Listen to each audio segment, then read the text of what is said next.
তালাক হলো এমন একটা জিনিস, ইসলাম শরীয়তের মধ্যে পুরুষদেরকে আল্লাহ তাআলা অধিকার দিয়েছেন। সে তালাক আমরা জেনেছি কিভাবে একটা পুরুষ তার স্ত্রীকে তালাক দিতে পারবে এবং কোন সময় দিতে পারবে। অযথা তালাক দেওয়া যাবে না। এবং এটাও জেনেছি আল্লাহ রাসূল বলেছেন তালাক হলো সবচাইতে নিম্নতম জায়েজ কাজ, হালাল কাজ। তো তালাক দেওয়ার ক্ষেত্রে সচেতন হওয়া লাগবে, বুঝে শুনে তালাক দিতে হবে। হুট করে রাগের মাথায় তালাক দেওয়া যাবে না। তো এই সপ্তাহে আমরা আলোচনা করব জিহার সম্পর্কে। জিহার হলো এমন একটা জিনিস ইসলামের মধ্যে যে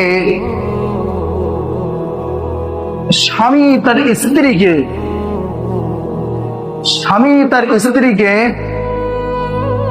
তার যে সমস্ত পুরুষের যে সমস্ত নারীদের সাথে বিবাহ বন্ধন নিষিদ্ধ,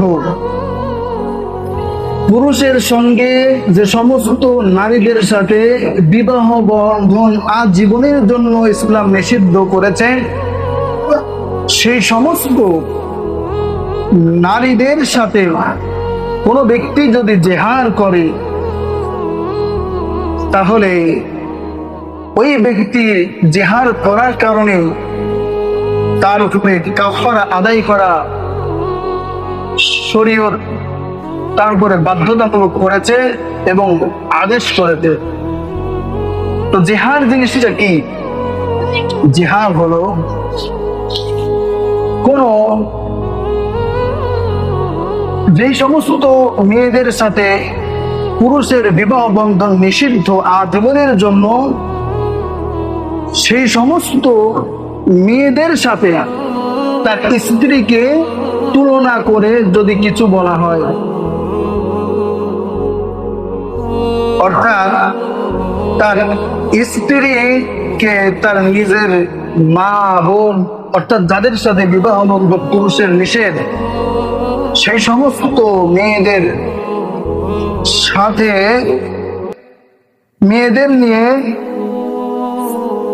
স্ত্রীর সাথে কোনো বিষয়ে তাদের এবং তাদের অঙ্গ প্রত্যঙ্গ কোনো বিষয়ে স্ত্রীর সাথে তুলনা করা,